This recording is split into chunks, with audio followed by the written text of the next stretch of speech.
wisdom till the nations see Jesus lifted up. A man who can explain everything about his lifting. It's not God that lifted you. Whether political, there must be a gap that only the size of. Forget those who helped you.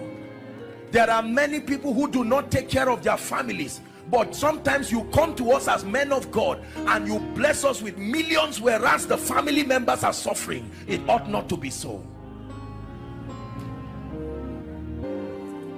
Are we together now? Yes, sir. There are homes that the moment you see special plates, you know visitors are coming. They kill chicken and it's the head and the legs that the children eat. You see them standing somewhere around the kitchen as beggars in their own homes, while visitors that will betray you tomorrow, they come and they have the choice meals. I'm planting in you a seed of honor. Beware of neglecting what is close to you. The greatest gifts in your lives are the ones around you. Your father, your mother, anything you cannot pay for is God's gift to you. Don't allow your children hate you because of how you dishonor them. They go out of the house and they are treated as kings. They return back home and they are treated as rubbish. Same thing with parents. There are many young people. Parents remain in the office because their children, let me tell you, there is nobody who runs away from an atmosphere of honor. There are many men today who cannot go home. Christians, as soon as they enter their homes, dishonor speaks everywhere.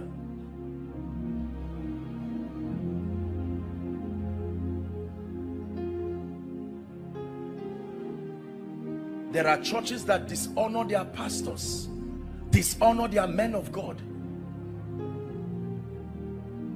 I do not know any assembly where the man of God will not excel, knowing that his people love him sincerely.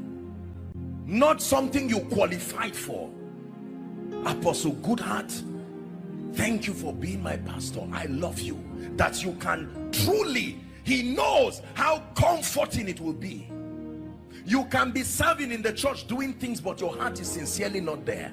We're talking of a genuine connection. Let me therefore propose a few things to you as I attempt to round up. Number one, you must make a covenant with yourself and your life and your destiny, that for as long as you are planted in this assembly under God, make it a point of duty that you will stand and you will die with your pastor. Make it a point of duty that you will see to it that as he follows Christ, you are giving him the best of your support and everything. Extend that same mentality to your boss.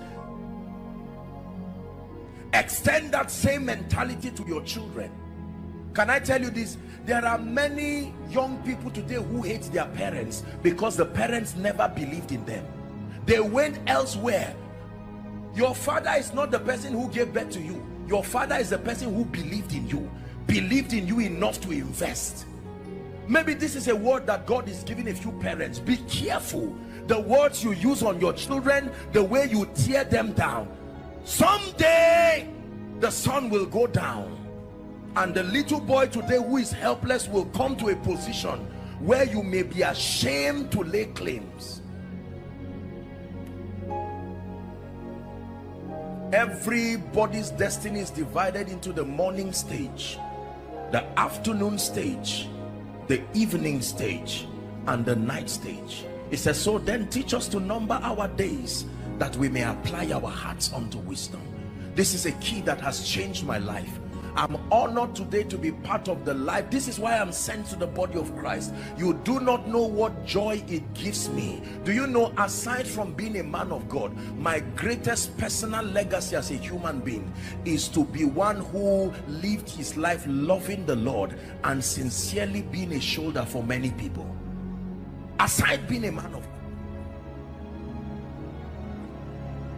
The meaning of my name is the way to love, and it's a very powerful name.